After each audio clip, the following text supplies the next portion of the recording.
Allahu, Allahu, Allahu, Allah. Allahu, Allahu, Allahu, Allah. Assalamu alaikum wa rahmatullahi wa barakatuh. Bismillah ar-Rahman ar-Rahim. Alhamdulillahi Rabbil Alameen. Wa ashhadu an la ilaha illallah wahdahu la sharika lah wa anna Muhammadan abduhu wa rasuluh. Sallallahu alayhi wa ala alihi wa ashabihi ajma'in. Amma ba'd. Now, after the battle of Al-Ghaba, or the Qarad as it's known, we said 3 days after that, and the star of that event particularly was Salama ibn al-Aqwa'. And I informed you that you have to remember his name because we're going to keep mentioning him. 3 days after that, the Prophet ﷺ, he set out for Khaybar. Now Khaybar was a stronghold. It was like a city by itself, where the Jews who had been everywhere in Medina, they finally all gathered there, or most of them. It was a stronghold of the Jews, and we've mentioned before, that is where they used to plot and deceive plans or devise plans against the Muslims. And we saw how they instigated Banu Qurayza to break the treaty during the Battle of Ahzab so that they could attack the Muslims from behind when they were being attacked on the front by the Quraysh of Mecca and Ghatafan and the other tribes. And the few people who remained from Qurayza and Banu Nadir, they had run to Khaybar also. Now, this is happening in the end of Muharram of the 7th year. So the end of Muharram of the 7th year. And the reason for this battle is like we mentioned. This was the remaining spot where evil plans and plots are being devised against the Muslims. And we mentioned how they tried to, or they did actually, do witchcraft or sorcery, sihr, on the Prophet ﷺ. And Khaybar, it is not very far from what you call Medina today. It was a city of strong forts. Now, for us to understand it, it also had a lot and lots and lots of plantations of dates and other fruits. In fact, it was known for that. Those are the two things Khaybar was famous for. The strong forts, which they could defend against literally anyone, and it was a farming, very fertile, productive place. Now, Khaybar itself, it is divided into two sections or two areas. Two sections or two areas. One of them, meaning in two parallel lines, if you want to call them, okay, in the outside of Khaybar. One of them had 5 forts. 5 forts. And the other one had 3 of them. In this section which had 5 forts, these forts they're called Hisnu Na'im, okay, the fort of Na'im. The other one was called Sa'ab ibn Mu'adh. The other one was called Qal'at Zubair. The other one was called Ubay. And the other one was called An-Nazar. And the first 3, which is An-Na'im and the Sa'ab ibn Mu'adh and Qal'at Zubair, they used to be in this area which they called An-Nuta. That's what the area's name is called. Okay? As for the other forts, they're called in an area Ash-Shiq. They used to call it Ash-Shiq. So this is the first part of Khaybar. The second part of Khaybar, they used to call it Qutayba. It's called Al-Qutayba. And they had 3 forts there, which were Al-Qamus, Al-Watih, and Al-Sulalim. Al-Qamus, Al-Watih, and Al-Sulalim. So they had 8 forts in total, which were the bigger ones, and they had smaller ones also. Now the Prophet ﷺ, he informed Aisha to prepare his war gear. His war gear. And unlike every other battle, the Prophet ﷺ will not mention where he wants to go. He would not say, we are going to this land, because it's not part of good military strategy also. Except, this is one of the two battles in fact. This one and the Fath of Makkah. Khaybar, he announced to the people, he said, get ready, we're going to Khaybar. And why is that? It's because he had a guarantee that he is going to win. And this came in the Quran, in Surah Al-Fath. We discussed Surah Al-Fath in Sulh Al-Hudaybiyah. That is when Surah Al-Fath was revealed. And it was brought down, Allah gave him a promise. This is a Fath, and then there's another one which is very near. It's coming very soon. Allah subhanahu wa ta'ala says in Surah Al-Fath, وَعَدَكُمُ اللَّهُ مَغَانِمَ كَثِيرَةً تَأْخُذُونَهَا. وَعَدَكُمُ اللَّهُ, Allah has promised you, مَغَانِمَ كَثِيرَةً تَأْخُذُونَهَا, that you're going to take and get a lot of war spoils. وَعَجَّلَ لَكُمْ هَذِهِ, so Allah has brought forth this one, which was Hudaybiyah, and this one is the news of Khaybar. So the Prophet ﷺ, he was confident, and the Muslims, that they're going to win. That is why he told them to prepare. There was no point of hiding it. Taib, when they were getting ready, those people who are munafiqun, who had stayed away, and tried to demoralize the Muslims from the other battles, in Uhud, in Ahzab, they wanted to go with them, because they knew that they're only just literally going to take the war spoils and coming back. And Khaybar, you could easily say it was richer than Medina at that point.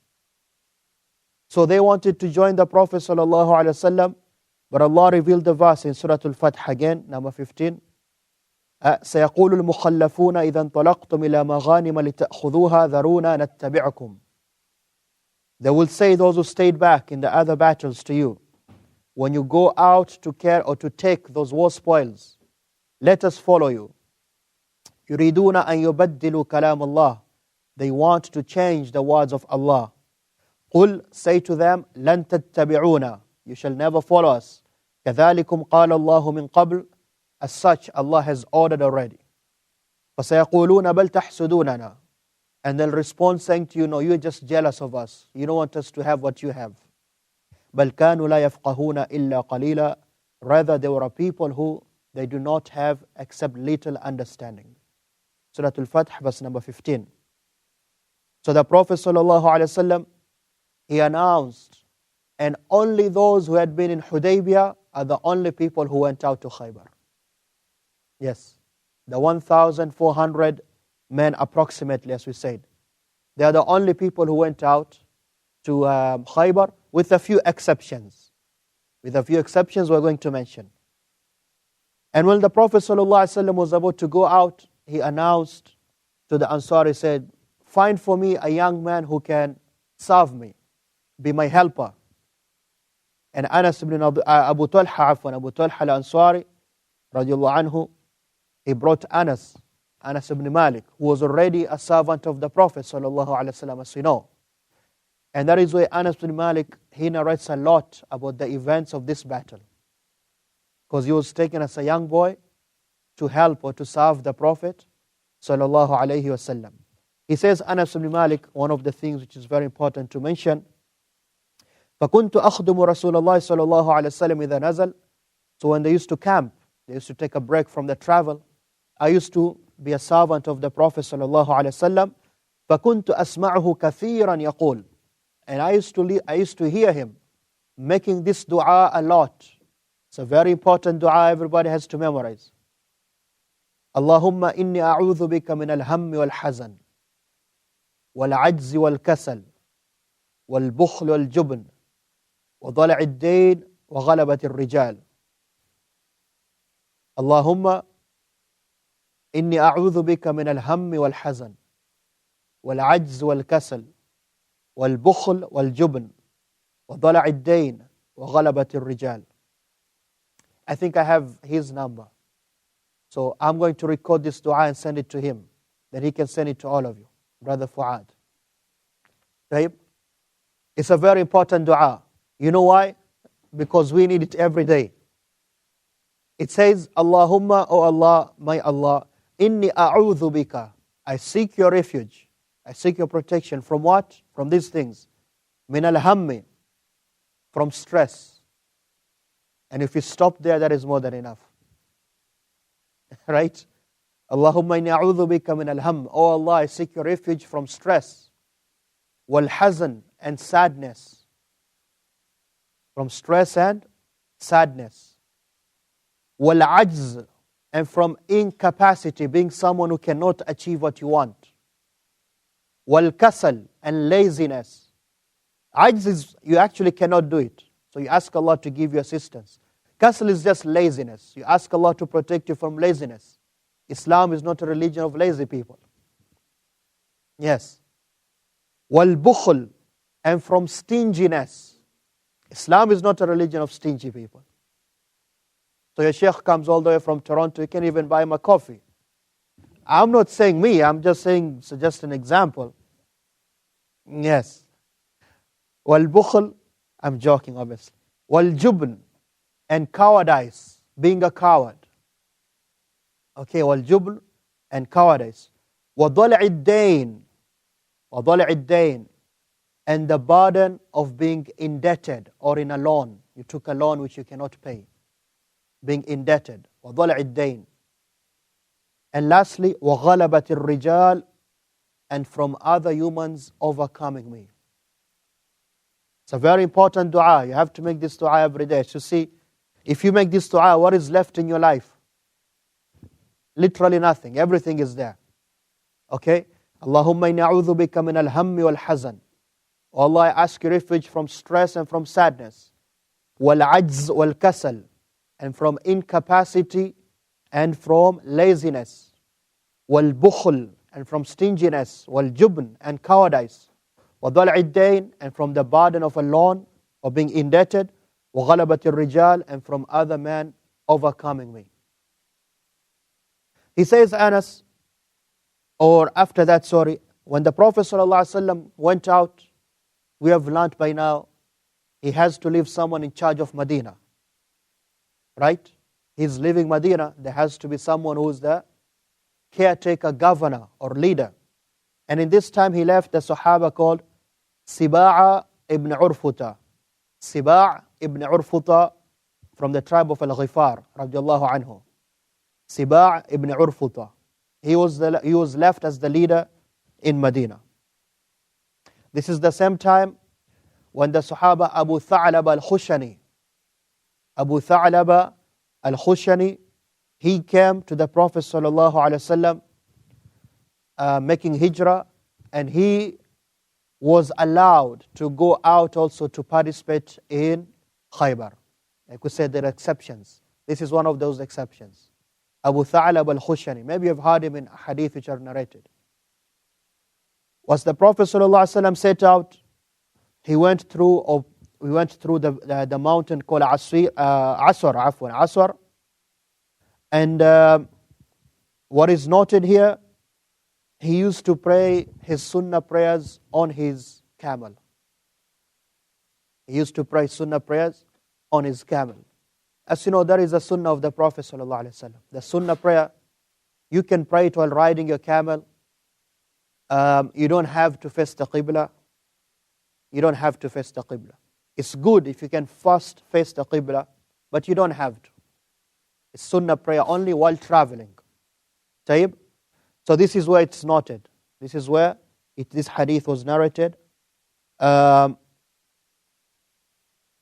Actually, the hadith of Anas, he says he was riding a donkey. He was riding a donkey.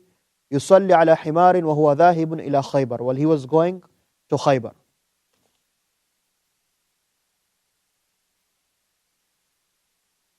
And while they were traveling, now Salama ibn al-Aqwa, which we have mentioned, he's narrating this hadith now. He's part of the story. He says, while we were going to Khaybar, one of the people, he said to my uncle, who is Amir ibn al-Aqwa. Amir ibn al-Aqwa, this is the brother of Salama's father. And he was known as a great poet. So they say to him, Ya Amir, ألا تسمعنا من هنياتك. Why don't you let us listen to some of your poetry as we're traveling? They didn't have iPods and Android Auto and whatever you have in your car, obviously. They're riding camels in the desert. So they said, Oh Amir, tell us some of your poetry so at least we get entertained while going there. So Amir, he started to recite this poetry, which we have known before, but he did another version of it. Allahumma lawla anta mahtadayna, wa la tasaddaqna wa la sallayna. Oh Allah, if it was not for you, would have never believed and be guided, nor would have been people of prayer or giving charity. فاغفر فداء لك ما اتقينا وثبت الأقدام إن لاقينا. So forgive us for the love you have for us and make us firm when we meet the enemy. وألقيا سكينة علينا إن إذا صيح بنا أبينا. And bring for us tranquility of the souls when we meet the enemy.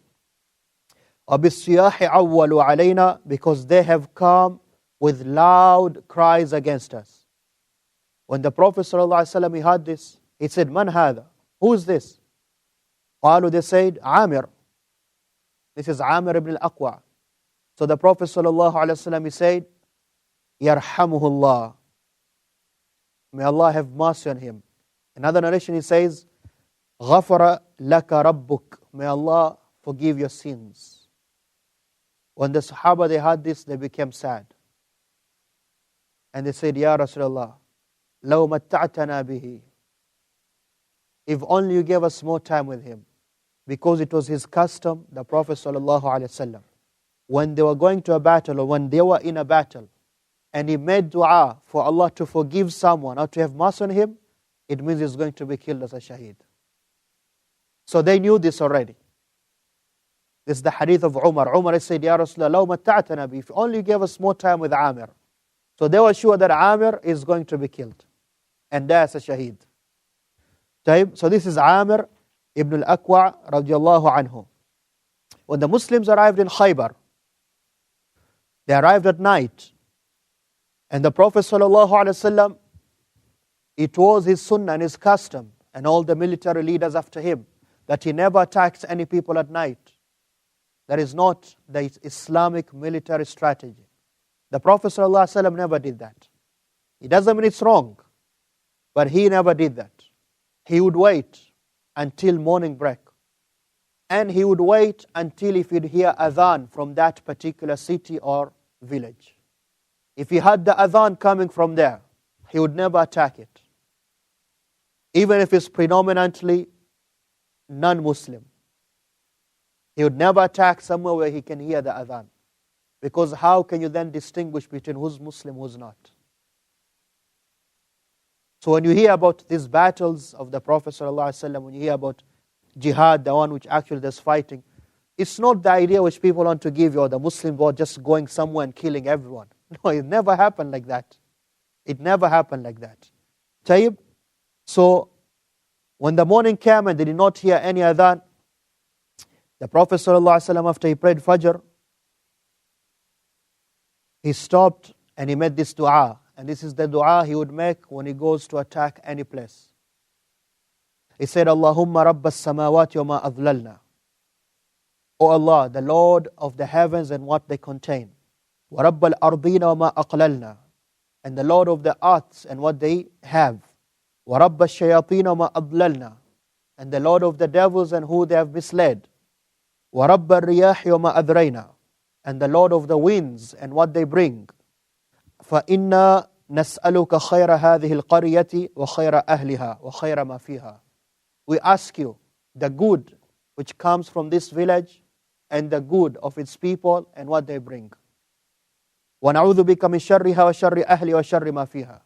And we seek your refuge from the evil of this city and of its people and what they bring. And then it said, أَقْدِمُ بِسْمِ اللَّهِ. Move forward, Bismillah. And he used to say this dua everywhere he goes. And as he says, so when the sun rose, the Jews of Khaybar, obviously who have no idea what's happening, they came out with their spades and their farming tools. They were farmers, like we mentioned. and with their animals. And there they met the Prophet ﷺ and his army. So they started screaming, Muhammad and his army, Muhammad and his army, and they ran back and they fortified themselves. Those 8 forts now. And they closed the doors and they fortified themselves. When the Prophet ﷺ saw this, he said, Allahu Akbar, kharibat Khaybar. Khaybar is destroyed. That's it. Inna idha nazalna bisahati qawmin fasa'a sabahul munzarin. When we reach and descend in the territory of any people, then that is a very bad morning for them. That is a very bad morning for them. Now, we have understood again, Khaybar had 2 lines of forts. Okay? 5 of them in the area called An-Nutta and Shiq, 3 of them in the area called Qutayba. So the first fort the Muslims, they attacked was the fort called An-Na'im, Hisnun Na'im. And there a few events happened. One of them, it took a few days. In fact, it took more than 10 days. It took almost 10 days.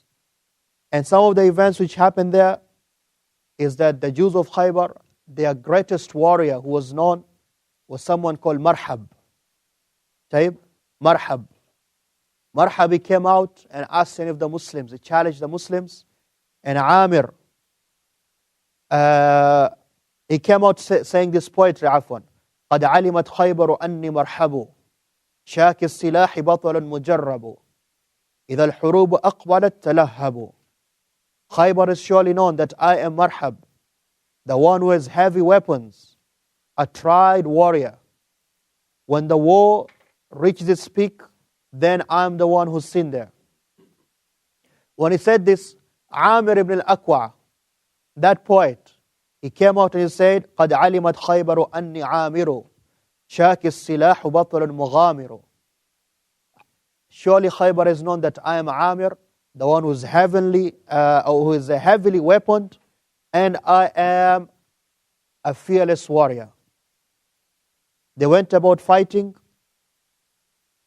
and Amr was killed, obviously, as was prophesied by the Prophet ﷺ. But how he was killed is, he tried to strike Marhab, but his sword recoiled and hit his own leg. He hit himself. And he died from those wounds. So some of the Muslims started to say, oh, he killed himself, committed suicide. So Salama, he says, I became very sad for my uncle. So I went to the Prophet ﷺ.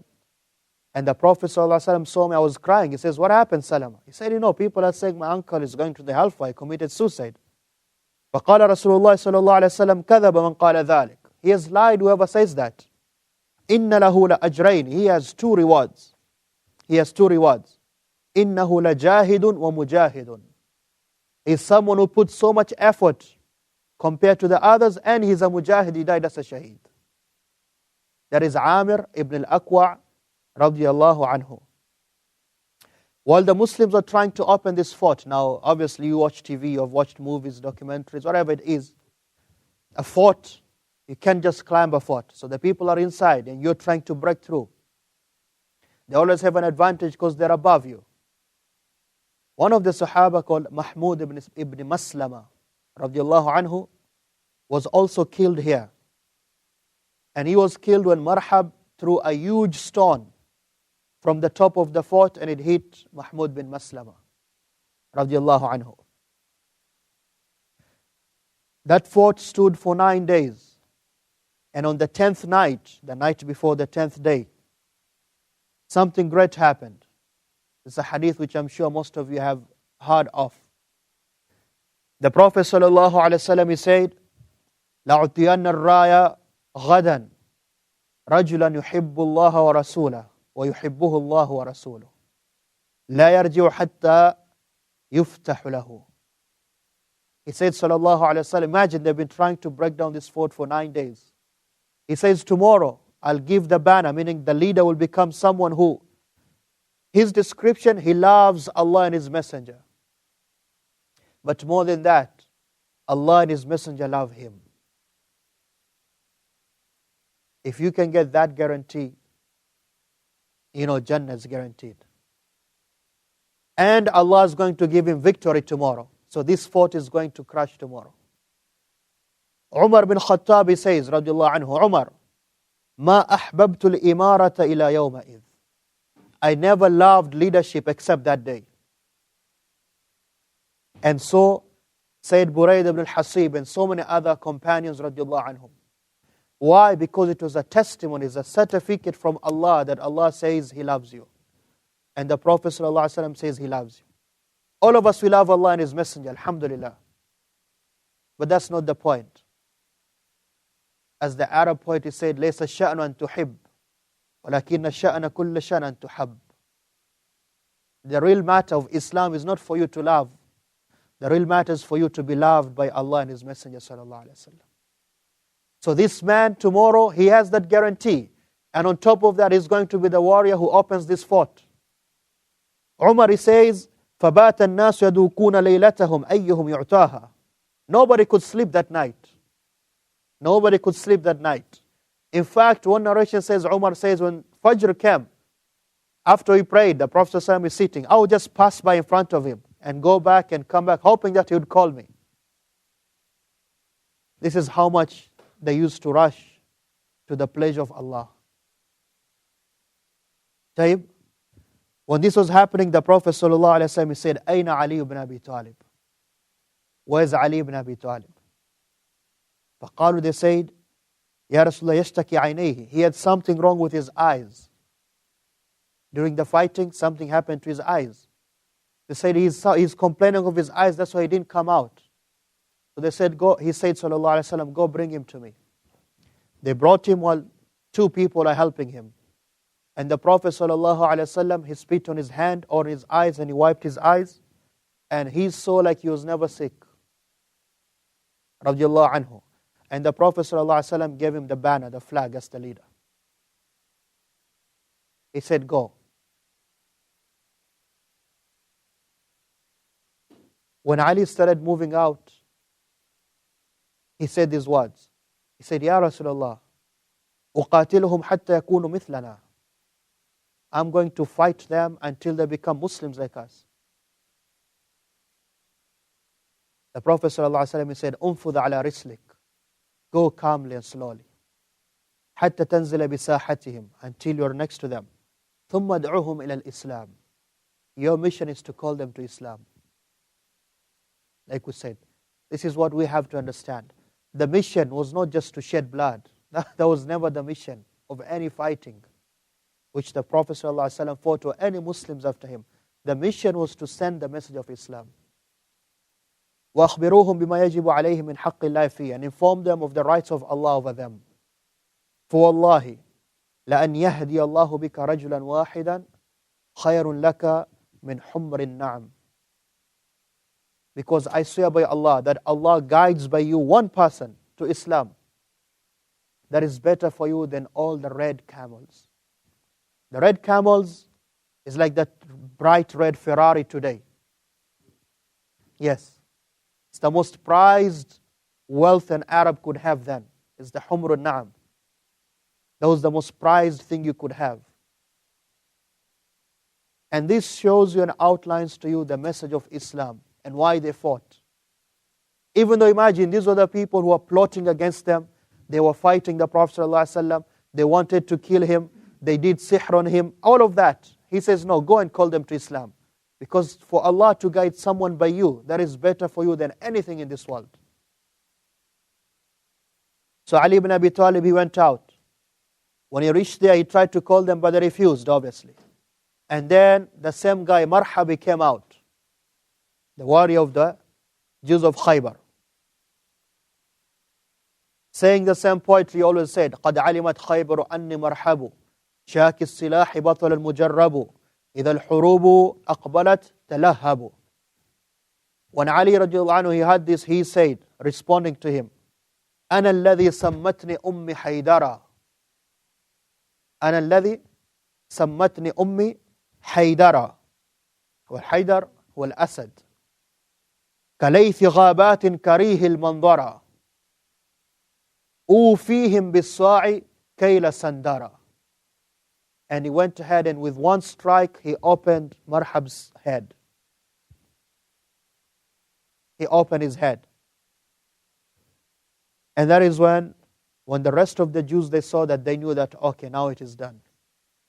Ali ibn Abi Talib said, basically to translate, أَنَا الَّذِي سَمَّتْنِ أُمِّ حَيْدَرَ, I am the one whom my mother called me Haydara, which is a lion.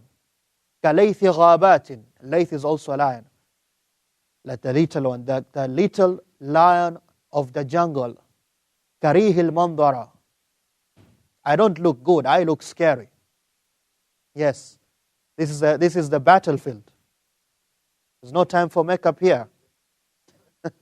كَلَيْثِ غَابَاتٍ كَرِيهِ الْمَنْظَرَ أُوفِيهِمْ بِالصَّاعِ كَيْلَ السَّنْدَرَ. I reward them with something small, something very big, meaning in terms of losses which I'm going to inflict on them. When Marhab was killed, the Jews know that they were going to lose. There's a weak narration which says he cut off his head and brought his head to the Prophet ﷺ. That's not true. That's not true. Muslims don't do that. Muslims don't practice mutilation, al-muthla. They don't do that. Tayyib. When this happened, Marhab's brother, called Yasir, he came down to fight now. And he was also a known warrior. And when he came down to fight, Az-Zubair ibn al-Awwam, radiallahu anhu, who's another cousin of the Prophet sallallahu alaihi wasallam, who was a well-known warrior, he went out to him and he killed him. And while he was going out, Safiya, his mother, who was part of those, like I said, only those who went to Hudaybiyah, they came to Khaybar. She said, يُقْتَلْ ibni, my son is going to be killed. That's a mother's concern. She doesn't know that he's this great warrior. Even if you're the greatest warrior, your mom will always say, don't go. And the Prophet ﷺ said, La, kalla, never. He is going to kill him. He is going to kill him. And then fighting broke out, a little fighting. And during this fight, by the way, during all these days of fighting, there was someone within the Muslim camp who stood out. Like he stood out, like he inflicted a lot of losses on the enemy. And one day he came to the Prophet ﷺ and they said, Ya Rasulullah, so and so, nobody can do what he does. And he said, La huwa fi nar.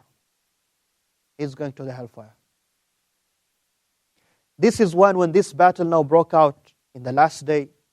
When he was wounded, this man, maybe you've heard of this hadith. He took his arrows and he killed himself because of his wounds. When they saw this, they came to the Prophet ﷺ and said, Saddaq Allahu hadithak. Allah has made true whatever you said. And the Prophet ﷺ, he commanded Bilal to stand up and say, Ya Bilal, qum fa'adhin, announce to the people, أنه لا يدخل الجنة إلا مؤمن. That no one will enter paradise except a mu'min. وإن الله ليؤيد هذا الدين بالرجل الفاجر. And that Allah sometimes, He helps His deen by someone who's actually wicked and evil. Sometimes it happens like that. They have the wrong intentions, but they don't know they're actually helping Allah's religion. They fought there, and even Salama himself, Salama ibn al-Aqwa, this is now later on, his slave servant called Yazid ibn Abi Ubaid, he saw him with wounds on his legs. And he asked him, Ya Aba Muslim, these wounds, where did they come from? And he said, this came from the day of Khaybar. And everyone thought I was going to die by these wounds. But the Prophet ﷺ, he spit on them 3 times, and I never felt any pain after that. But the scars remain, because you're human.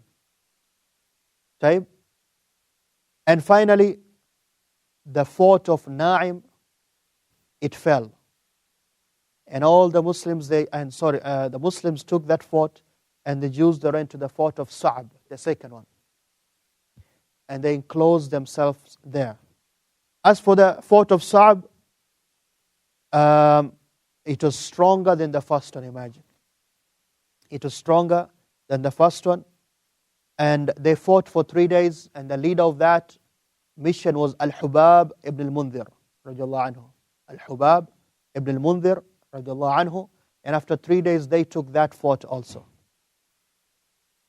Now you can imagine they've been there for almost 2 weeks. And the Muslims, if you remember, it's just right after the Battle of Ahzab, they were poor. It was a time of difficulty. So what they happened to do was, during their camping, they started to slaughter their donkeys. And they started to eat their donkeys. Now, of course, now you're going to cringe. Back then it was halal.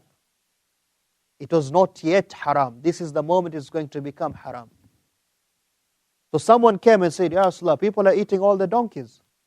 Literally, they're eating whatever they came here with. And that is when the Prophet ﷺ, he commanded that nobody should eat al-humur al-ahliya, domesticated donkeys. That is haram from that day. Wild donkeys, al-halal. A wild donkey which is living in somewhere in the forest, I don't know, Algonquin Park or Gatineau Park, whatever it is. You go there, you find a wild donkey, and it's halal legally for you to hunt. You can hunt and eat. It's a wild donkey. But the donkey you have on your farm, you cannot eat, that is haram. Taib. And that is when he also, sallallahu alayhi wasallam, he prohibited any animal which has claws. Any animal which has claws. Okay? And any predator bird. And he also prohibited something there. And we will come back to that. So, when he gave this command, as in the hadith, it says, the pots were boiling already, like the meat was almost ready. And they were told, throw everything out. They said, Ya Rasulullah, it's the meat, the food is about to be ready and we don't have any other food. You're telling us to throw it out? He said, yes, throw it out. Allah subhanahu wa ta'ala is going to give you something better soon. That is what he said. And then they said, okay, should we just throw it out or should we also wash the pots? And the Prophet ﷺ said, wash them. Why? Because that meat is najis. Throw it out and wash the pots if you want to reuse them. Type if you want to reuse them. إِنَّ اللَّهَ سَيَأْتِيكُمْ بِرِزْقٍ وَأَحَلُّ مِنْ هَذَا وَأَطْيَبُ.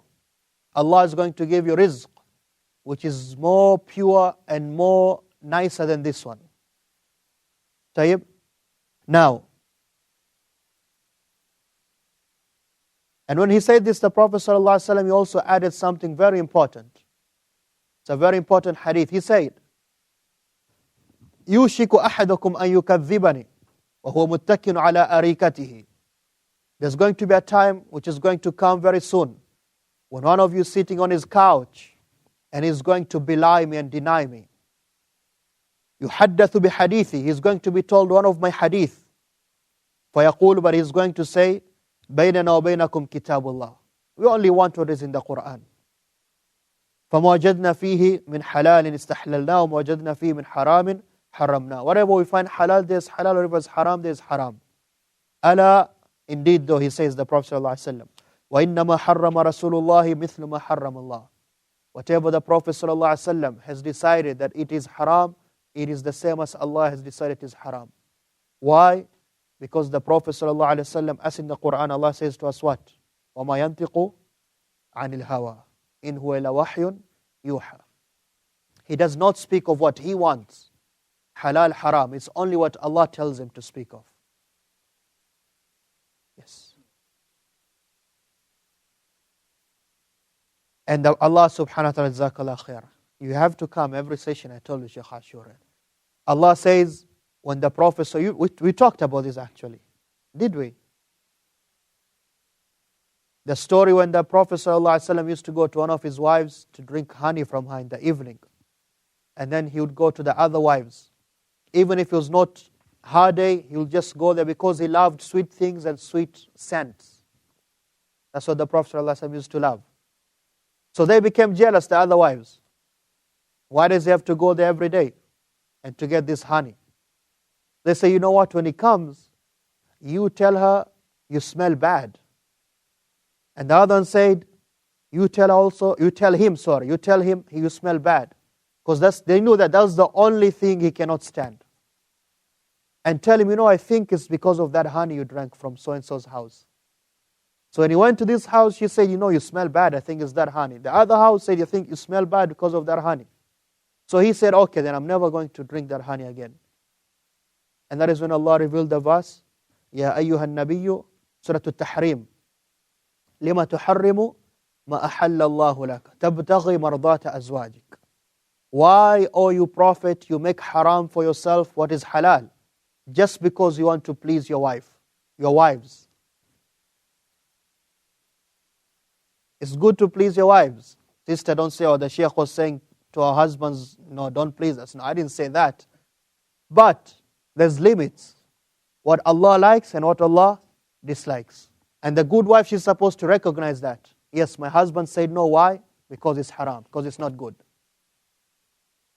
So, the Prophet ﷺ does not speak of his own mind. And even when he did, Allah will tell him, no, that's not how it is. And this is also when they would come to pray with the Prophet ﷺ, and they would have eaten ginger and garlic. No, sorry, not ginger. Because ginger and garlic always go together, I'm sorry.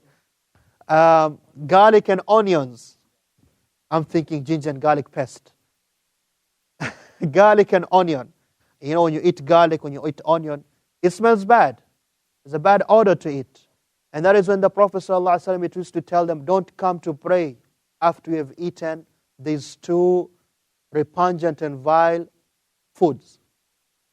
I said, is it haram? He said, it's not haram, but it's harmful. You smell bad. You smell bad. And that goes to anything, by the way, which smells bad. Those brothers who are still smoking, you have to quit, brother. Because otherwise there's cancer. It's a fact. If you look at the pack of the smokes you're smoking, it says you're prone to every kind of cancer. Let alone you're wasting your wealth. Let alone you come to the masjid and nobody wants to pray next to you. Because it stinks.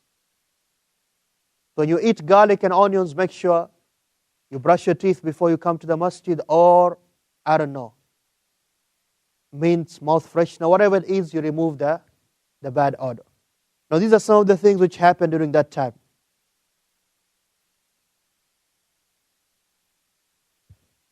Now,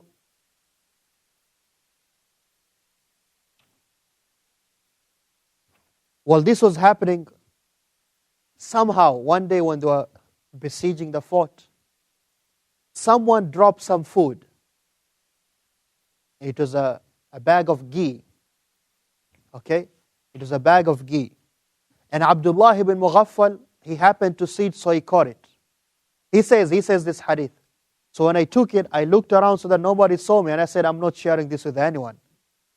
And then when I turned around, I actually saw the Prophet ﷺ standing next to me, and he just smiled at me. But this shows you how hungry and how destitute at that moment they were. And that is when the Prophet ﷺ, he made dua. He said, Allahumma innaka qad arafta halahum. Oh Allah, you have known their situation.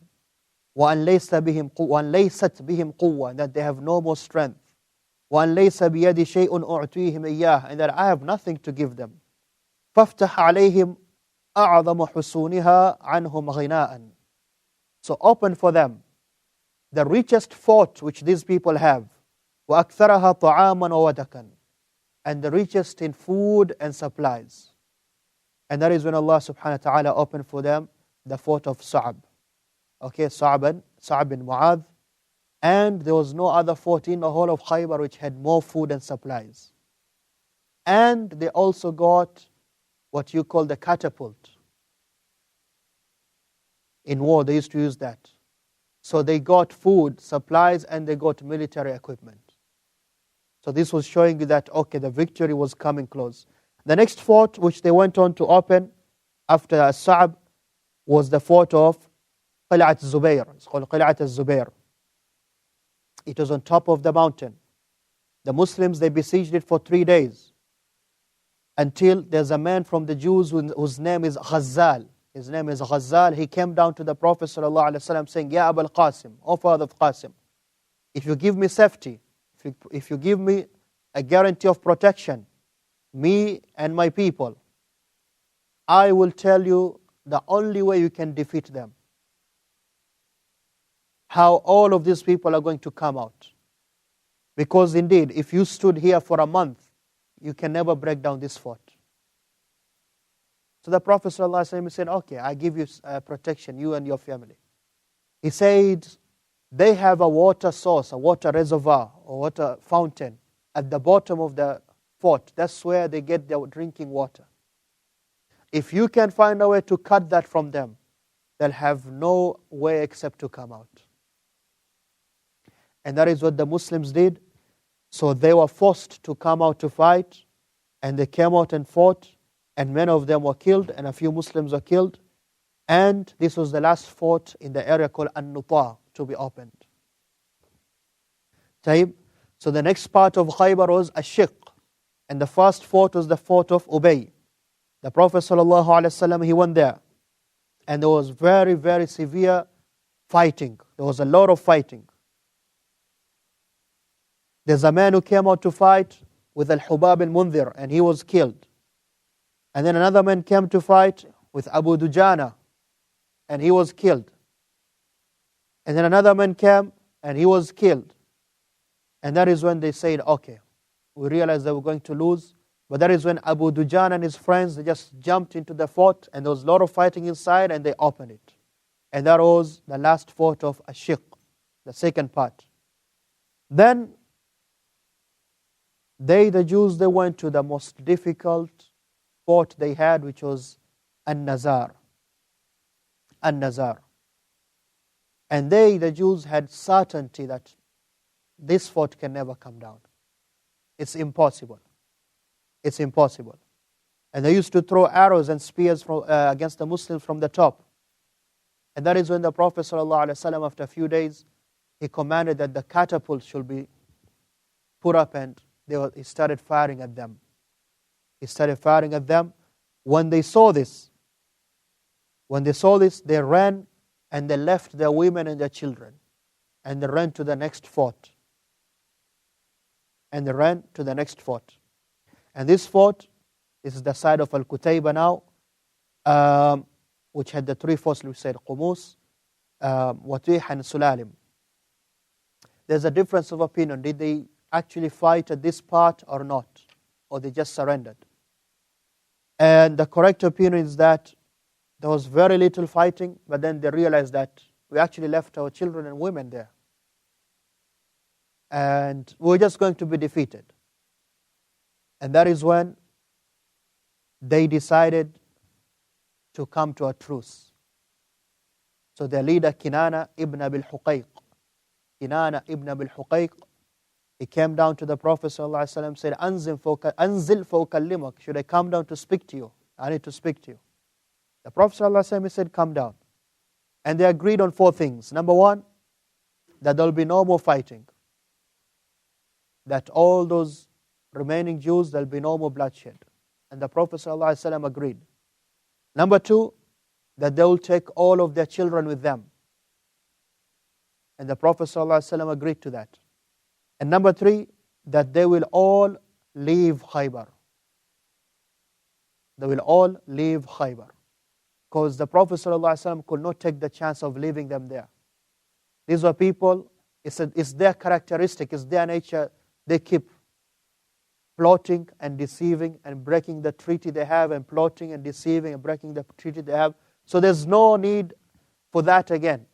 There's no safety. It's good that they all leave. And number four, whatever wealth they have in there, gold, silver, arms, clothes, it all belongs to the Muslims. Except they can only take what they are wearing. That's the only thing they can. They'll take their family, their children with them, and leave. Everything else they leave behind, which is a very good deal. And number five, there was another condition put, that they're not going to hide anything. So they agreed. And the Prophet ﷺ said, and if you break any one of these, then there's no protection of Allah or His Prophet for you or your people. Do you accept? He said, I accept. So they started to leave, but then they felt really bad. Now you have to understand, they have been in Khaybar, the Jews, for centuries. They are not new there. They have been there for centuries. They are part of those Jews who had come to that part, running from the persecution they were facing other parts of the world, and also expecting that Prophet to come. But when he came from the Arabs, like we said before, they said, no, we can't accept you. So they had been there for centuries. Now they had to leave their homeland. And this was the richest part of probably all of Arabia, because of its farms of dates and other fruits, let alone the weapons and the gold and whatever they have. So they became very sad. And before they left, they said, you know what? We want to make another deal. The Prophet ﷺ said, okay, tell me. They said, you're not farmers. People of Makkah, like I said, Makkah is only rocks. There's no farming in Makkah. You're not farmers. Even the Ansar of Medina, they're not very good farmers. We have these huge plantations. We are well trained in this, and we have all the slaves and servants who can do this work. Let us stay here in our homeland, and you'll take half of everything we produce. So the Prophet ﷺ, he accepted it, because it only makes sense. Which shows you again how diplomatic and how far-thinking the Prophet ﷺ used to be. If you agreed, you'll say, no, it's ours, we're keeping it. Okay, you could keep it, but then you don't know how to take care of it. And then it fails. I think all of us have experience in that, either yourself or you heard some people say, oh, we're going to do this and that. You tell them, you're not qualified. No, we're going to do it. And after 2-3 years, it falls because you're not qualified for it. So the Prophet ﷺ agreed to that. He agreed to that. Now, while this was happening, the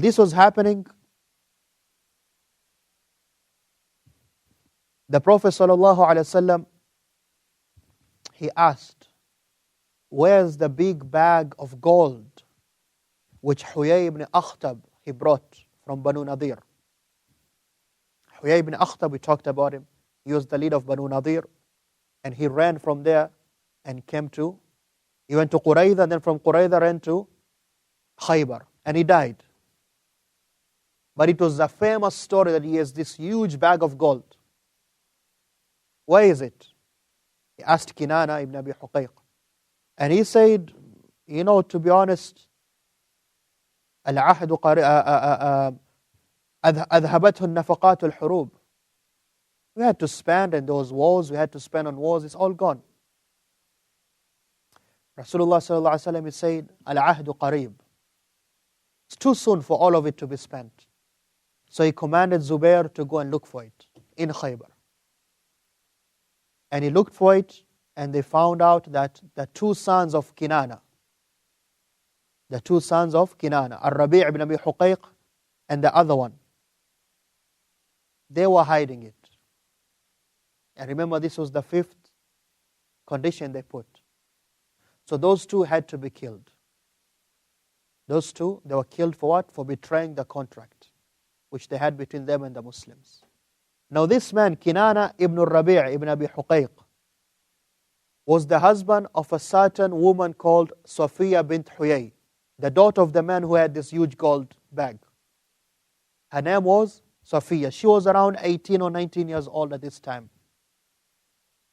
And one day before this last fort was conquered, she saw a dream while she was sitting with his husband of hers.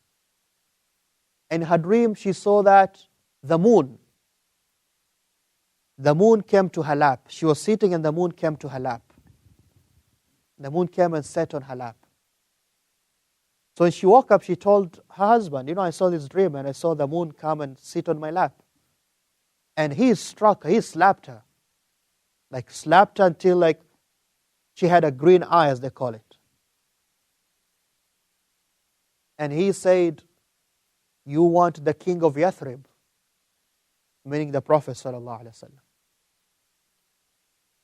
Now, I don't want to take a lot of time to get sidetracked, but the knowledge of dreams is very important.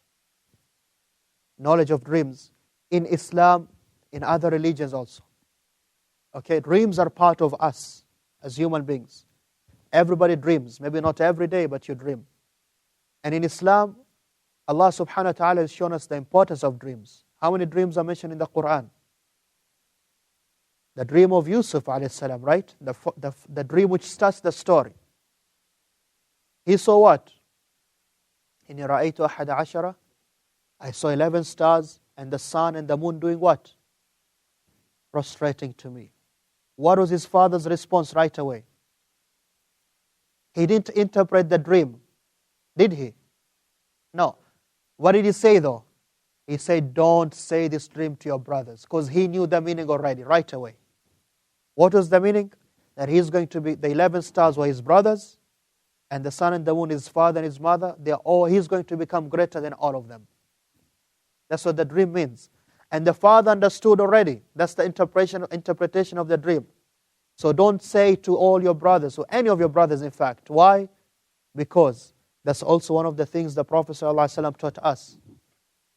If you see a good dream, do not say it except to someone who's nasih, alim, or wuddin. Someone who knows how to interpret dreams and is someone who loves you and cares for you. Why? Because someone can give you ayn, someone can give you evil eye for a good dream you have. Because that's good news from Allah. And you have in the story of Yusuf enough proof for that. He said, don't tell your dream. Taib, another dream? No, let's stay with Yusuf. The king, not the king. The two people in jail with him. Even though there's a riwayah from Ibn Mas'ud, by the way, which is sahih from Ibn Mas'ud, he said that they did not see the dream. They were just testing Yusuf. But Allah subhanahu wa ta'ala, He makes the interpretation comes true. Okay? And then the king saw the dream. What did the king see? What did the king see? He saw 7 fat cows being eaten by 7 skinny cows. In the real world, cows don't eat cows. That's only in a dream, right? And then he also saw what? 7 kernels of corn, which had what?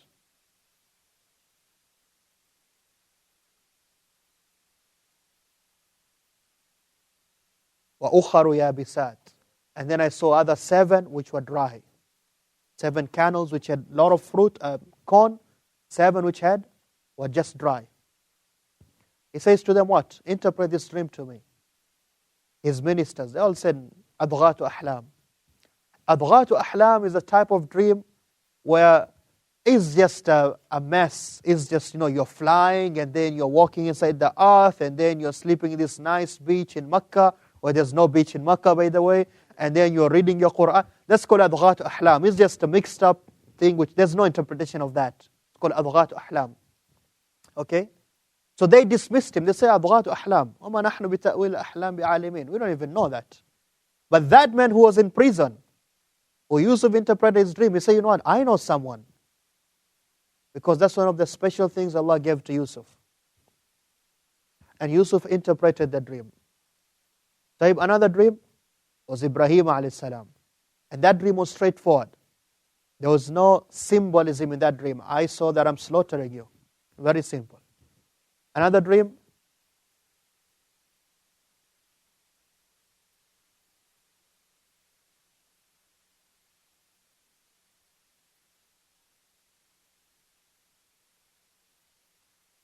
very good.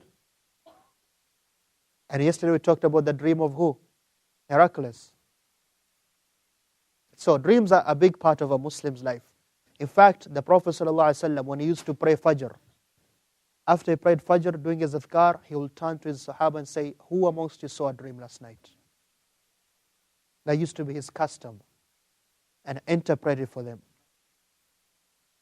The battle of Uhud, the Prophet ﷺ saw the dream that his sword was broken. And he saw that there was cows which were slaughtered. And he said, this is my companions. Anyway, guys, she saw a dream, Sophia. The last 3 years I've been reading a lot about dream interpretation. If you have a dream you want to get interpreted, come and find me. That's all I've been reading, to be honest, for the last year. Even the Seerah, I haven't read the Seerah until I came back. It's a very fascinating world. And the fact that there's so many dreams which the Prophet ﷺ interpreted, and Abu Bakr and Aisha, sometimes wrongly, and then bad things happen. And that's the thing, the Prophet ﷺ said, don't tell your dream except someone who knows what they're saying and someone who likes you. If someone who doesn't know what they're saying and they interpret in the wrong way, then it's bad news. It's bad news. There used to be this woman, and her husband used to travel a lot. Like every year he would travel. It's a Sahih hadith. And every time he travels, he would leave her pregnant. She's pregnant. When he comes back, they have a new baby. And whenever he leaves, he would see this dream. She would see this dream, afwan. And she would come to the Prophet ﷺ. I saw my dream. If I remember correctly, this is my memory now which is failing me. My son was one-eyed, meaning one eye was not working. And the pole of our tent was broken, something like that. And the Prophet ﷺ would say, khayran ra'ayt, you saw good. Allah will bless you with a very good child, okay? And your husband is going to come back to you soon. And that is what will happen. But one day she came and the Prophet ﷺ was not there, so she found Aisha. And Aisha was curious, why does this woman keep coming? So she asked her, why do you keep coming, by the way? He says, my husband always travels and I'm always pregnant. And I keep seeing this dream and I come to the Prophet ﷺ. So she said, tell me the dream. And she said the dream. And Aisha said, oh, you're going to give birth to a very bad child and your husband is going to divorce you. Because the pole is going to be broken. If you don't know about dreams, if you just look at it, you say, oh, that makes sense. But it's not like that. When the Prophet ﷺ came back home, he found the woman crying. He says, what's wrong, Aisha? He says, Ya Rasulullah, she came, she told me her dream, I interpreted her dream. And the Prophet ﷺ said, Mahi Aisha, no, it's not like that. When you interpret a dream, make sure you know what you're saying, and you always try to find the good from it. Okay? Now I don't remember the last part of the hadith. Did it happen like that or not? But anyway, الرؤيا معلقة برجل الطائر. The Prophet ﷺ said, the dream, it is like something hanging on the leg of a bird which flies. How strong is its legs? Flimsy. In fact, in the air. If it's holding something, how easy is that something to fall? Very easy. So that's the example of the dream. The Prophet ﷺ says it's hanging in the air. When someone interprets it, it comes and it happens. And bad dreams, you never speak about bad dreams. Yes, Shaykh Ashur.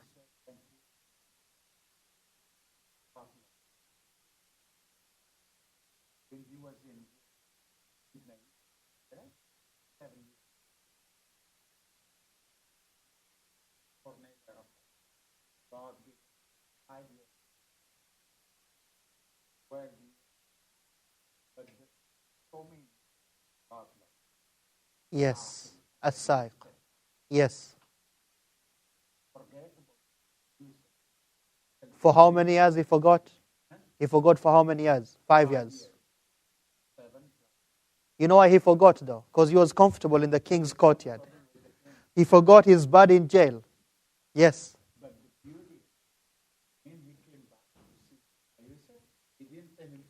Of course.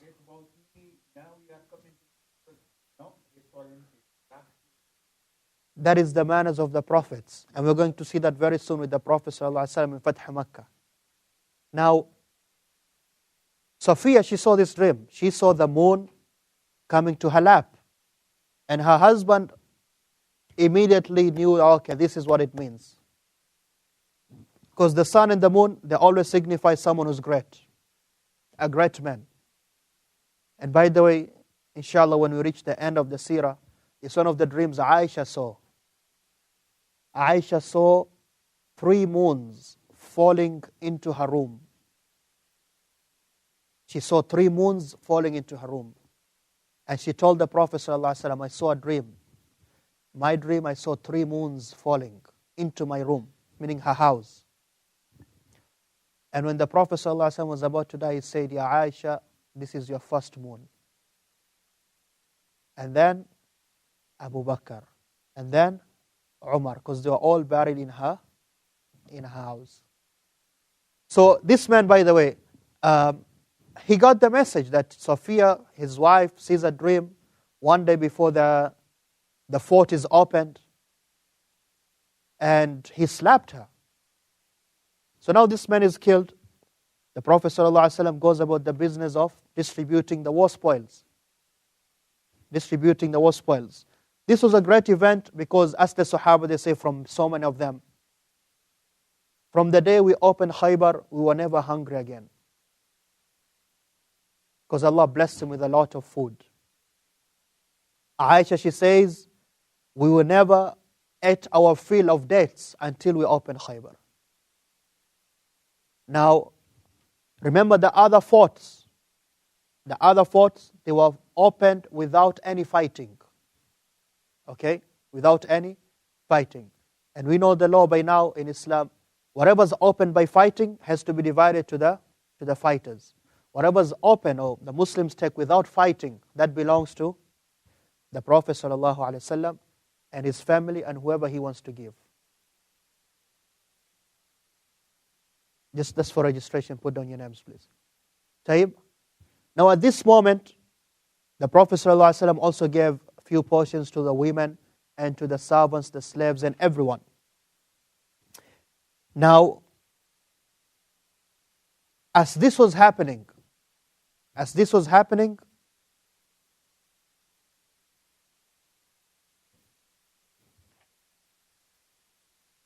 there were certain people from the tribe of Daws in the beginning. This is the beginning, guys.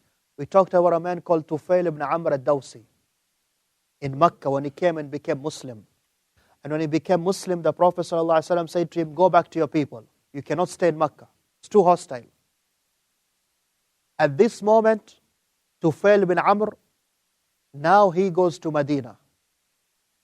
And he goes to Medina, half of all of his tribe have become Muslim.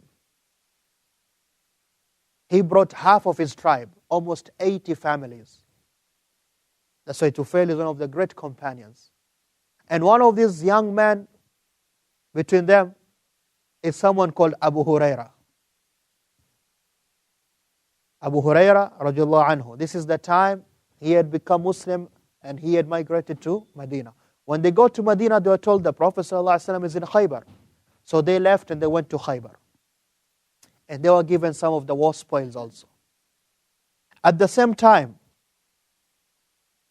this is when the Muhajir of Habasha, they came back. Ja'far and all the companions who had migrated to Habasha, Abyssinia, from Mecca, the first days. Remember we talked about last night, the Prophet ﷺ wrote the letter to An-Najashi saying, now bring back my companions. They came back. Now before coming back, there was something strange which happened. They didn't come back alone.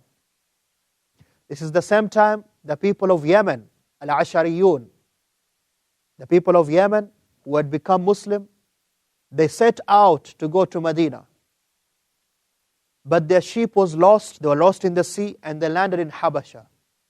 And when they landed in Habasha, that was the time Ja'far and them were preparing to come to Medina. So they came together. Abu Musa al-Ash'ari and his people and Ja'far. They came together. When they arrived, they were told the Prophet ﷺ is in Khaybar. They went to Khaybar.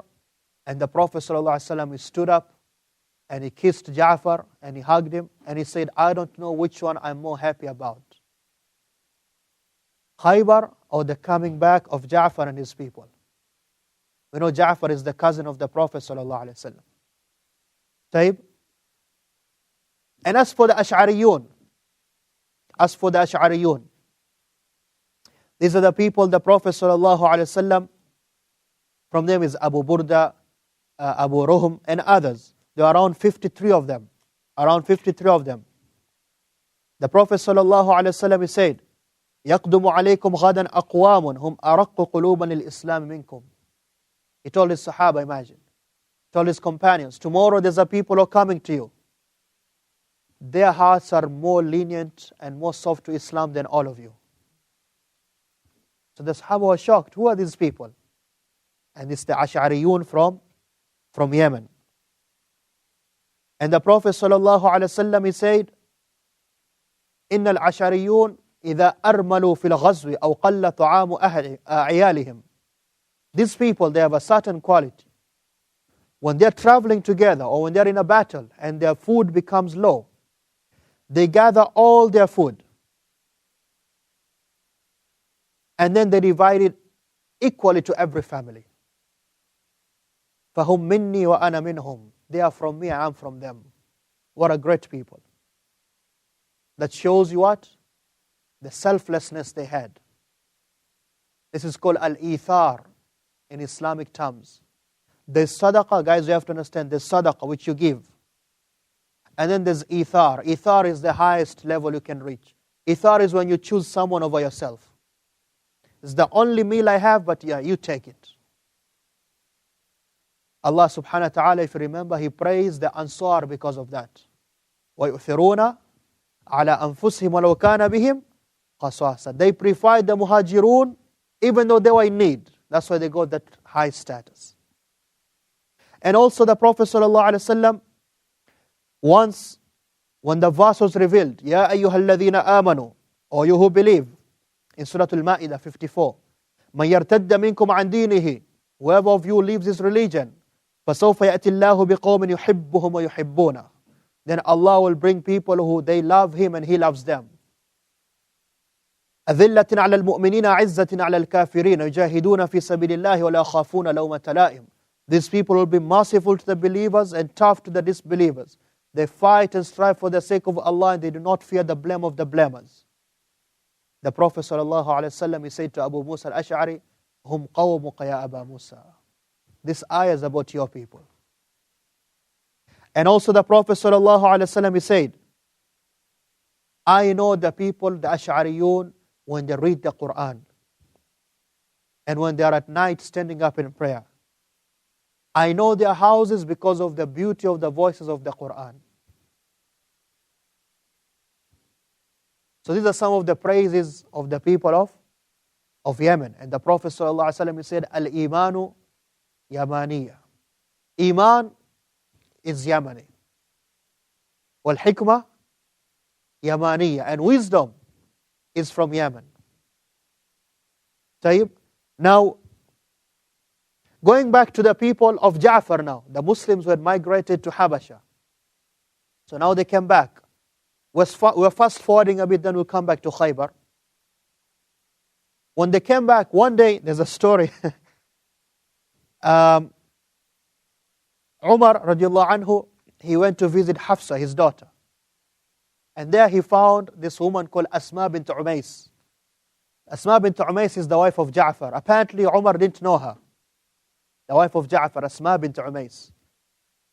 So he went there, Umar says, Man hadhi? Who's this one? And Hafsa, she said, this is Asma bint Umays. And Umar said, Habashiyya hadhi am Bahriya? She's from Habasha or she's from those who came from the sea? So Asma, she said yes. But then she became very emotional. And Umar says, sabaqnakum bil hijrah. We did hijrah to Medina before you guys. We belong to the Prophet ﷺ more than you. So she became very angry. And she left and she went to the Prophet ﷺ. She said, while you are making hijrah with the Prophet ﷺ, eating good food, we were stuck in Africa and Habasha with no one there. So she went to the Prophet ﷺ and said, Ya Rasulullah, Umar said this and that and that. And the Prophet ﷺ, he said, لَيْسَ بِأَحَقِّ بِمِنْكُمْ لَهُ. They are not more rightful to me than you guys. وَلِأَصْحَابِهِ هِجْرَةٌ وَاحِدَةٌ. Him and his friends, they did one hijrah from Mecca to Medina. وَلَكُمْ أَنْتُمْ أَهْلُ السَّفِينَةِ هِجْرَتَانِ. But you, the people who went to the ship, you have two hijras. From Mecca to Habasha and then from Habasha to Medina. طيب. Now, this is one, by the way, for those who came to yesterday's khutbah, Friday khutbah, the Prophet ﷺ used to ask them, tell me about Habasha. What are some of the things you saw there? What are some of the things you saw there? And they explained the story of the woman. I said, one day we saw a strange thing. One of the old women who were upon Islam, which came from Isa, she was carrying a bucket of water. While she was walking, there's one of the young people who came and pushed her between her shoulders, and she fell, and her bucket fell. And she said these amazing words. She said, سَوْفَ تَعْلَمُ يَا غُدَرْ. You will know, O you treacherous one. غَدًا, tomorrow, إِذَا وَضَعَ اللَّهُ الْكُرْسِيِّ, when Allah puts His throne to judge. وَجَمَعَ الْأَوَّلِينَ وَالْآخِرِينَ, He gathers the first people and the last people. وَتَتَكَلَّمُ الْأَيْدِ وَالْأَرْجُلُ بِمَا كَانُوا يَكْسِبُونَ, and the hands and the feet will speak that day of what humans used to do. You will know my case and your case. And that is when the Prophet ﷺ said, صدقت, صدقت. She said the truth, she said the truth. كيف يقدس الله أمة. How can Allah sanctify and raise about a people? لا يؤخذ لضعيفهم من شديدهم. They don't take the rights of the weak from the strong. And also, he used to ask his wives, as we're going to see very soon. We know Salama went to Habash and then she came back, as we know that. And Habiba. And they would say, from the most amazing things we saw there are the cathedrals, the huge churches they have. They're so colorful. The glass, the paintings.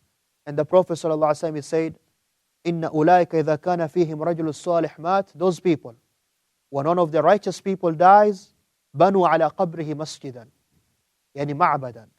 They would build on his grave a place of worship and decorate it like that. أُولَٰئِكَ شِرَارُ الْخَلْقَ عِنْدَ اللَّهِ يَوْمَ الْقِيَامَةِ. Those are the worst people in front of Allah on the Day of Judgment. And sadly, Muslims took after that also. They call it mazar somewhere. They call it mahdara somewhere. They call it zawiya somewhere. They have a grave and they believe a masjid there. If you go there, then there's barakah. There's nothing like that. But anyway, also something amazing which happened is the story of the Arabi. This is just a Bedouin man, we don't even know his name. He came when the Prophet ﷺ was leaving to go to Khaybar. He said, I want to come with you. And obviously this battle is only for the people of Hudaybiyah. But he said, no, I want to come with you. So the Prophet ﷺ let him come. And he used to be a great warrior. Like they saw how he fought. After the battle, when they brought the war spoils to divide them, he said, Mahad, what is this? You was told this is your share. He said, no. Take me to the Prophet. He went to the Prophet ﷺ and said, Ya Rasulullah, مَتَّبَعْتُكَ لِهَذِي. I never followed you because of this. I followed you so that I can be hit by an arrow right here and die fi sabilillah. And in the next battle, he was killed exactly the same spot he pointed. And that is when the Prophet ﷺ said, صَدَقَ اللَّهُ وَصَدَقَهُ. He was truthful with Allah, and Allah gave him what he wanted. There's a concept, guys, we have to understand. The concept of being truthful to Allah. That you're actually sincere in your relationship with Allah. Is very important. And if you want to learn about that, look at the story of Musa alayhi salam.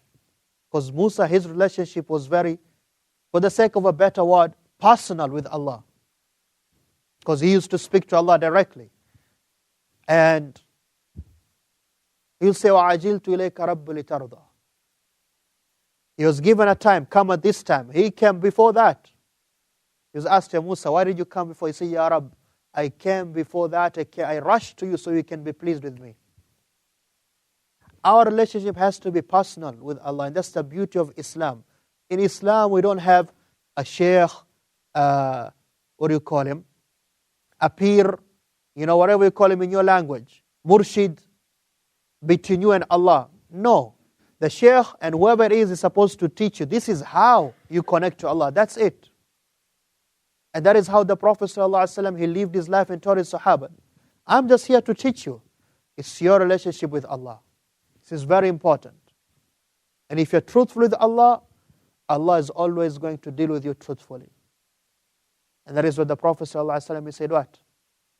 Whoever wants to reach whoever asks Allah for shahada, to die as a shaheed, for martyrdom, he makes dua for that, then Allah will give it to him even if he dies on his bed.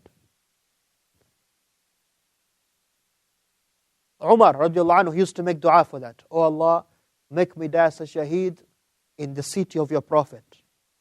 And they would say, how is that going to happen? That is when Muslims are so powerful, there's not even non-Muslims living in Medina. How are you going to die as a shaheed? But Allah, he was truthful with Allah, and Allah made a reason for that. We have to be truthful to Allah. Tayyib. So these are some of the people who came. Ash'ariyun, they came. Ja'far and his friends, they came from Habasha. People of Daws, now they came and they joined the Prophet ﷺ. Now, while they were dividing the war spoils, it was not befitting except that Safiya bint Huyay, that she would be married to the Prophet ﷺ. Even though before that Dihya al-Kalbi had taken her, but they came and complained, the other companions, they said, no, she's the daughter of the leader of the Jews. She's not befitting except for the Prophet ﷺ. So the Prophet ﷺ, he called her to Islam. And he says, if you accept Islam, you will not be a slave. You're a free woman, and I'll marry you. You're my wife. And she accepted, even though she continued to be angry. Why was she angry? Why was she angry, guys? Because her husband was just killed. That was her husband at the end of the day, the one who slapped her, right? Even though he slapped her, there was a relationship. She has to be angry. And the Prophet ﷺ, the Muslims in general, are the ones who killed her father. Huyay bin Akhtab used to plot against the Muslims. So she used to say, you are the ones who killed my father and my husband. And the Prophet ﷺ, لا يزال يعتذر إليها. He continued excusing himself, talking to her, saying, Hum alabbu, inna abaka alabba alayya al-Arab. Your father, he called all the Arabs to attack us in Medina, Ghazwat of Ahzab. And your husband did this. It's the same guy who slapped you, by the way. Until she was pleased. Until she was pleased. Now, there's something strange which happened also. Even though I think the hadith is not sahih. It's not sahih actually. Is that when the Prophet ﷺ woke up, one of those days when now they're going back after he had married Safiya, he found Abu Ayyub al-Ansari outside his tent with his sword. He said, Ya Abu Ayyub, what are you doing here? He said, Ya Rasulullah, you just got married to her. And we killed her father and her brother. I'm not safe that maybe she'll do something to you. So that's why I'm out here. And the Prophet ﷺ, he laughed. The Prophet ﷺ, for the walima, they had some bread, dates, and ghee. That was the walima. Bread, dates, and ghee, saman. That was the walima for Safiya bint Huyay. Taib? That was the walima. You don't have to have meat. But don't do this here today, please. You're getting married next week, you're inviting people here, and you say bread, dates, and ghee. That's the sunnah. That's not the sunnah, Habib. They didn't have any more than that. And that was fine for them, by the way. That was good food for them. For them, that was very good food. Today, if you're calling people here, it has to be either Monday or kabsa, biryani, whatever it is people like here. To the best of your ability. To the best of your ability. Don't go into debt. Safiya radiallahu anhu, like we said, she was around 19. And you have to know Safiya bint Huyay, she comes from the family of Harun, alayhi salam. Yes. She comes from the family of Harun, alayhi salam. So this is after, we're going just to mention it now. So, and she was extremely beautiful. And she was a very smart woman. So obviously the competition between the wives of the Prophet, and she was an expert chef, like she was a very good cook. Like that was something outstanding. If you know the hadith, when once the Prophet ﷺ was in his house, and then Safiya brought food. He was in the house of Aisha. It was Aisha's day. Then Safiya brought food, because she was known as an expert cook. And Aisha could not hold herself. She took the food and threw it and broke the plate and all that. In front of everyone. And the Prophet ﷺ just smiled. He said, "Gharat ummukum, your mother is jealous." And then Aisha came back to her senses and said, "Ya Rasulullah, that was wrong." And the Prophet ﷺ said, "Ina'un bi ina'in." You broke her plate, you give her your plate now. But this was Safiya. And one time, again, this is co-wives problems, issues. Hafsa said to her, Anta ibnat Yahudiya. You're just a daughter of a Jew. So she came to the Prophet ﷺ crying. Hafsa said this and that to me. And the Prophet ﷺ, he said, Innaka ibnat nabiyyin. You're a daughter of a prophet from Harun. Wa ammuka nabiyyun. Your uncle, your great uncle Musa is a prophet, alayhi salam. Wa innaka la tahta nabiyyun. You are married to a prophet. فَفِيمَ تَفْتَخِرُ عَلَيْكَ. What does she have on you? She doesn't have those qualities. And he said to Hafsa, ittaqillah ya Hafsa, fear Allah wa Hafsa. Taib, this is domestic politics now. Yes, for those who want those politics. Now, when they were about to leave Khaybar, this is the time when that Jewish woman, she brought to the Prophet ﷺ the poisoned lamb. You've heard of the story. She asked, which part of a lamb does he like most? They said the shoulder. She took a shoulder of a lamb, poisoned it with so much poison, then cooked it very nicely and brought it to the Prophet ﷺ. This is a gift, lunch or dinner for you. And the Prophet ﷺ was sitting with his companions. One of them was Bishr ibn al-Bara ibn al-Ma'rur, radiallahu anhu, was one of those people in Badr. And they started eating. When he first took a bite of the lamb, the Prophet ﷺ put it down. And he said, it has informed me that it is poisoned. Don't eat.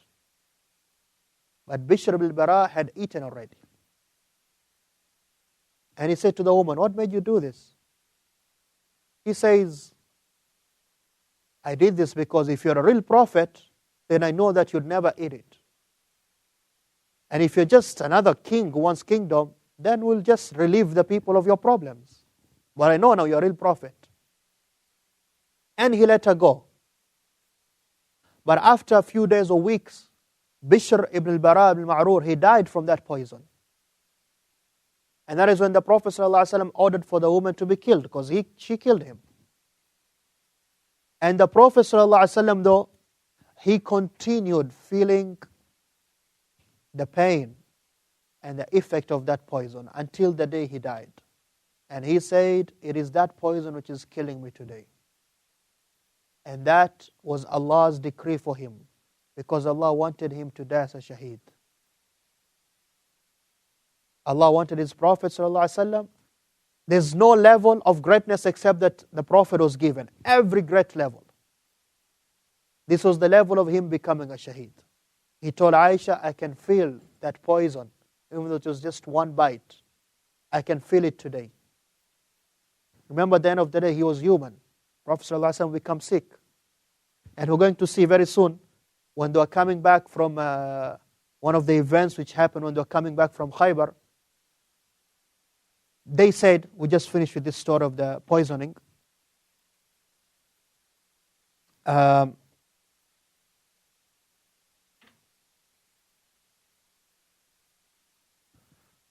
Prophet ﷺ, the Sahaba, they started talking. They said, okay, Sophia, is she a wife or is she just one of the mulkul yamin, a servant girl or slave girl?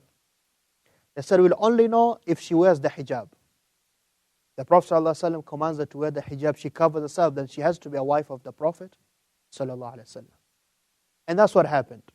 But once when they were riding back, the camel or the donkey of the Prophet ﷺ acted up and it threw both of them on the floor. The Prophet ﷺ and Sophia. And he was hurt on his leg a little bit. When they were coming back, the Prophet ﷺ, he sent Muhayyisa ibn Mas'ud to the Jews of Fadak, the place called Fadak. Okay, the place called Fadak, Fadak. He sent him there, giving him the message of Islam. Look what happened to Khaybar. They refused to become Muslim. When they heard of the news of Khaybar, they accepted and they said, we want the same deal you gave the people of Khaybar. We'll stay in our land and whatever we produce, half of it is yours. And because this was not conquered by any fighting, it solely belonged to the Prophet ﷺ and his family. And that is where the Prophet ﷺ used to feed his own family and everyone from Banu Hashim. Everyone from Banu Hashim. And this is, I have to mention this here now, this is one of the things, we have anybody who's Shia here? You're welcome here, by the way. It's not something bad.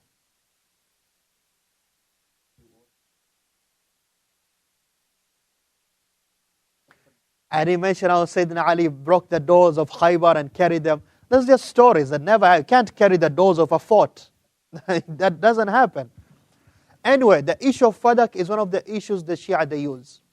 Because like we said, this is the place, wherever came, the Prophet ﷺ would feed his family and everyone from Banu Hashim. When the Prophet ﷺ died, Fatima radiallahu anha, she came to Abu Bakr, who was the leader, and said, I want the inheritance of my father, especially what is in Fadak. And Abu Bakr said, I'm sorry, I can't give you that. Because the Prophet ﷺ said what? Inna ma'ashara al-anbiya la nurath. We prophets, we are not inherited. Whatever we leave, it goes fi sabilillah. That's it. We don't leave inheritance. And that is when Fatima, she became angry on Abu Bakr. Then she sent Ali and Al-Abbas, and Ali and Al-Abbas came. And he said, okay. Abu Bakr said, okay. I will call other people as witnesses. He called Umar, he called Uthman, he called Talha, he called all the Sahaba. And he said, won't you all witnesses? When the Prophet ﷺ said, whatever we leave, it goes to fi sabilillah. They said, yeah, it's true. But that is one of the issues we'll hear some of our Shia friends, they use. They say, Abu Bakr, he did this and this to Fatima. He didn't give her wealth. The Prophet ﷺ said, we don't leave behind inheritance. But this is the wealth of Fadak, the place called Fadak. And obviously all these Jews, by the way, when it comes to the time of Umar, after Abu Bakr and Umar was the Khalifa, they'll be finally expelled from all these areas because their treachery started again. After that, they went to a small village also called Mid'am. The village was called the Qura, which was also Jewish. Okay? And they gave up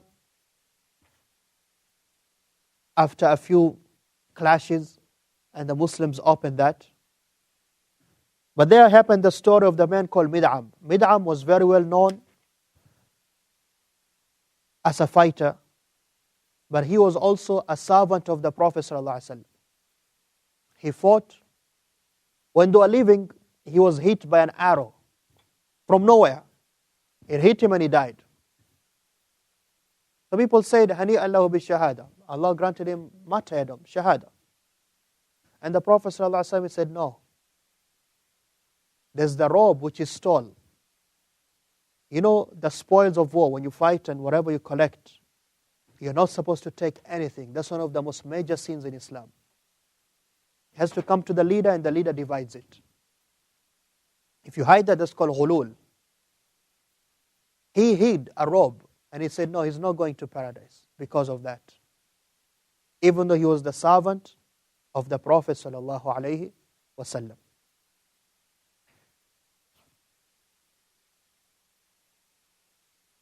And then the Prophet sallallahu alaihi wasallam, he followed through with the Jews of Taymah, the place called Taymah. And they also agreed to the same deal, that they'll keep the lands and they'll give half to the Prophet sallallahu alaihi wasallam. This is mostly what happened with the Battle of Khaybar. When they were coming back, the Sahaba were making a lot of dhikr. Whenever they went through a hill coming down, they used to say Allahu Akbar and all this dhikr loudly. And that is when the Prophet ﷺ said, Ayyuhan nas, arbi'u ala anfusikum. Be gentle to yourselves. The one you're calling, he's not therefore blind. Meaning when you make dua, you don't have to scream. Make it's between you and Allah. And he says, Abu Musa al-Ash'ari, and I used to be behind the Prophet ﷺ riding my animal, and I used to say, La hawla wa la quwwata illa billah. La hawla wa la quwwata illa billah. There's no strength or might to do anything except by Allah. So the Prophet ﷺ, he said, Ya Abdullah ibn Qais, that's the name of Abu Musa. Should I not tell you one of the treasures of Jannah? He said, yes, Ya Rasul. He said, say, La hawla wa la quwwata illa billah. La hawla wa la quwwata illa billah, guys, is very important because we as humans, we declare that we're nobody, we're nothing, and that we cannot do anything except by what? By the power of Allah. La hawla wa la quwwata illa billah. Another one is that one of the days when they stopped, I mentioned how they fell from the horse or the camel, the Prophet ﷺ and Safiya.